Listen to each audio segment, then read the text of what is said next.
All right, so a few things that I kind of want to talk about just briefly before we actually look at some examples. I am going to use these two terms kind of interchangeably, standard score and z-score. So just be aware of that. I will, there are going to be sometimes I'm referring to it as standard score, sometimes I'm referring to it as z-score. They mean the same thing, okay? So the best example that I can give you all that kind of is a context that you're comfortable with or familiar with to help you understand what standard score or z-score is all about is by comparing test scores. So like if you take the SAT and you take the ACT and you're trying to decide which score is better, we can't just compare the actual scores because of the way that the numbers are, right? We can't compare a 1400 with a 32 and decide which is better.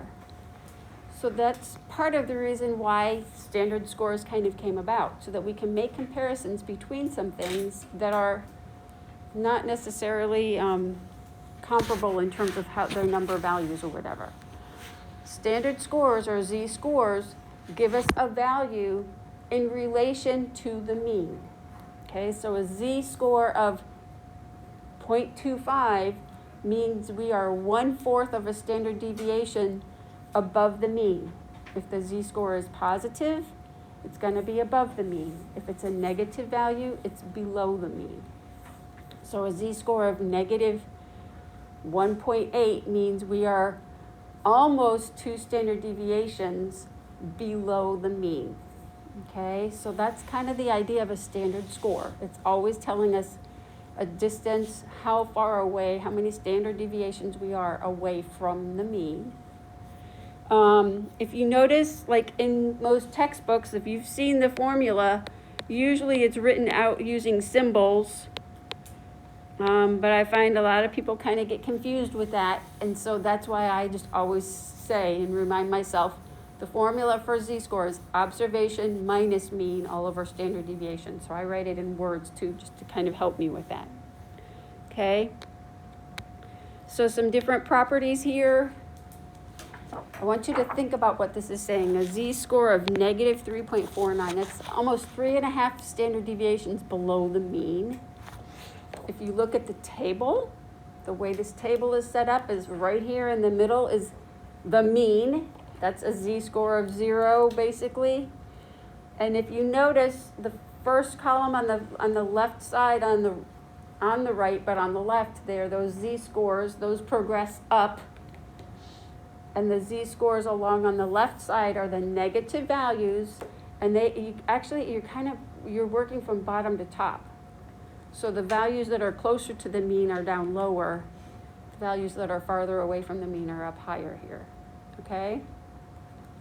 So if you do look, you can see that the last score, the final score that they have on this is an actual, if you look, it's negative 3.4. And then if you scroll all the way over to that column, slide over to that column, you see it's at negative 3.49. And that's what this is kind of saying. Okay? The way this table is set up is it is cumulative up to whatever point where we are at that z-score. So it's from that point and lower is one way of thinking about it, or it's from the far left side up to that particular point.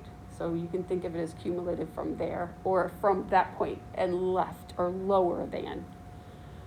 Okay, all right. The cumulative area increases as the z-scores increase. That should kind of make sense to you along the way visually. The cumulative area for a z-score of 0 is 0.5. That's our mean. So if we're right at the mean, the z-score, the standard score, will be 0. The cumulative area for a z-score of 3.49 means we are 3.5 standard deviations above the mean. So obviously, if we're looking at the full area of that, it's going to be very close to 1, right? Okay. Let's look at some examples of actually kind of plugging into the formula, and then I'm going to talk to you a little bit. We're going to go to the table. I don't have any directions specifically on here about going to the table, but we're going to, just to kind of see how that works. All right. So this is saying we've got normal distribution. Mean is 100, standard deviation is 6. So it says find the standard score for a student who gets a 95. So to find that z-score, standard score, we're doing 95, which is our observation, minus 100 all over 6. So we get a z-score of, what is that equal to? Negative 0.83. Okay. Visually, I want you to think what that's really showing us.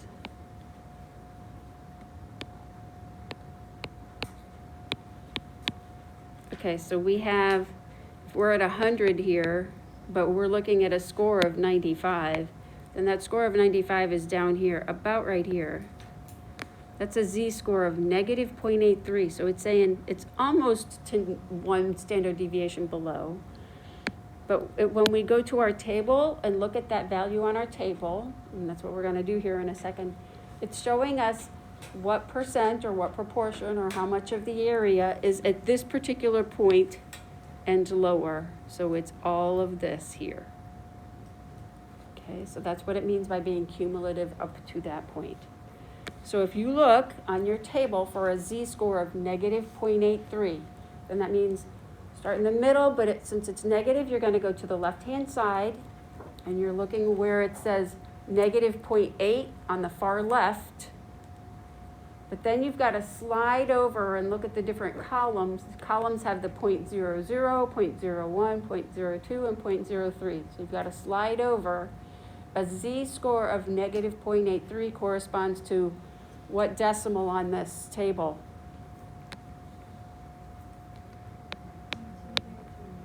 Yep, there you go. So 0.2033 on the table. That's if you want to write it as a decimal. A lot of people choose to convert to a percent. So if you wanted to write that as 20.33%, you can do that too. Okay. Think about what that's saying. That's saying at that particular place, that would be her percentile. She would be at this person would be at the 20th percentile with that score, if it were like a score on something. Or if we're talking about like shading, like we see over here, that's 20.33% of the curve is being shaded. Okay? All right. Questions, comments, thoughts so far? Before we look at a couple other examples.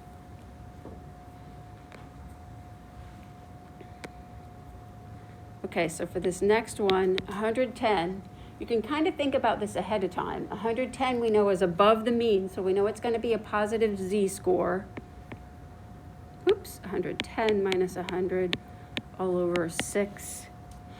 When you find a z-score, you are always going to round to the hundredths place. You're always going to want 2 places after the decimal. So 1.67. Okay. So think about what that's saying. That's saying this score of 110 is about 1 2/3 standard deviations above the mean. All right, what does that convert to if we are looking for the percent?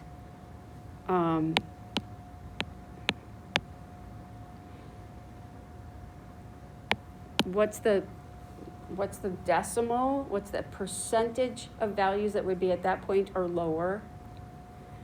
So what would we look for? So you're looking for 1.6, and then you have to kind of slide over to where the 0.7 is. So what do we get there? Yeah, so 0.9525 or 95.25% if you convert it to the percent. Okay.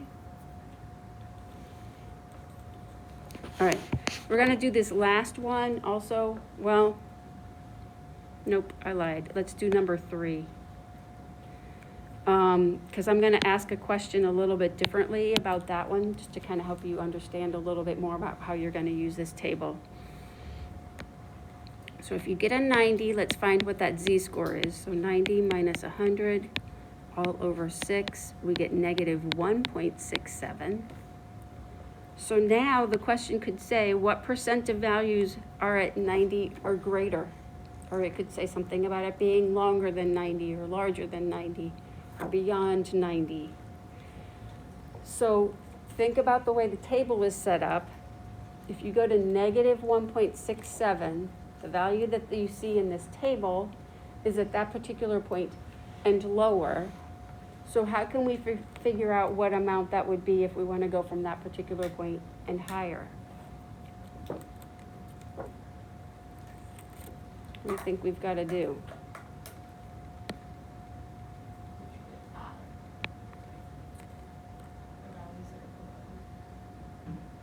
I'm sorry, say that again. Would you like add the values that are less than? Okay, what we get here is we're saying we're almost 2 standard deviations below the mean. So we're saying if we were at that point and lower, it would be 4.75%, right? If we change it to a percent. So that's at that particular point and high and lower. What if I wanted the amount from there and higher? How can we do that? What's the full amount for the area under the curve?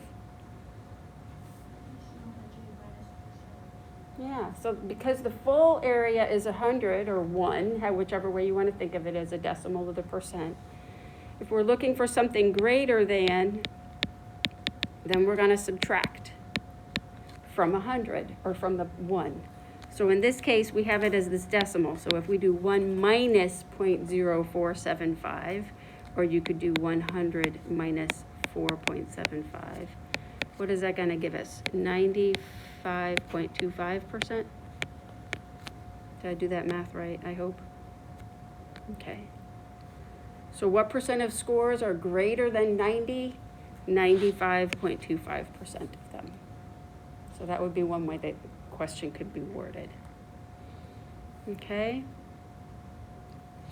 So if it asks a question and it's talking about greater than or larger than or longer than, etc., depending on the context, you're going to subtract from 1 or subtract from 100, whichever way you think about the number, whether you're doing decimal or fraction.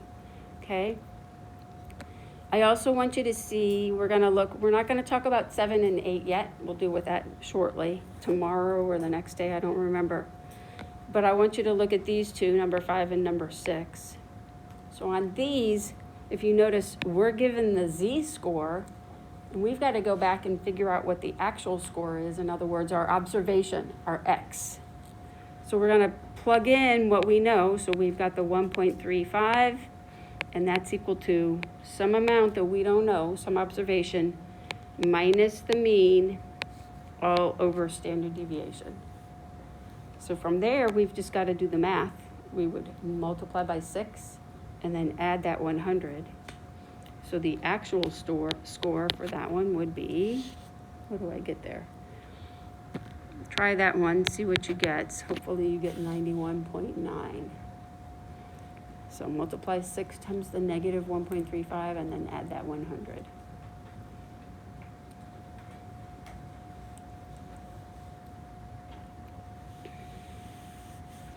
Conceptually, kind of try to think through this too, right? If we're a z-score of negative 1.35, we're more than 6 units away from 100, lower than 100. But we're not 12 lower than 100, so we're somewhere in between there, right? A score of 0.87, think about the fact that that means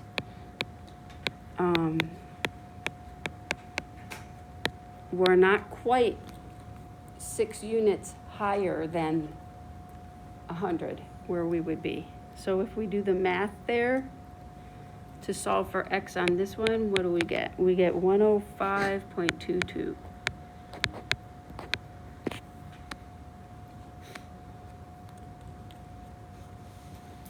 Okay. All right, questions? Kind of makes sense, I hope. I know some of you have a little bit of context from previous class, but some of you don't. So you don't necessarily have as much for this to kind of scaffold onto. All right.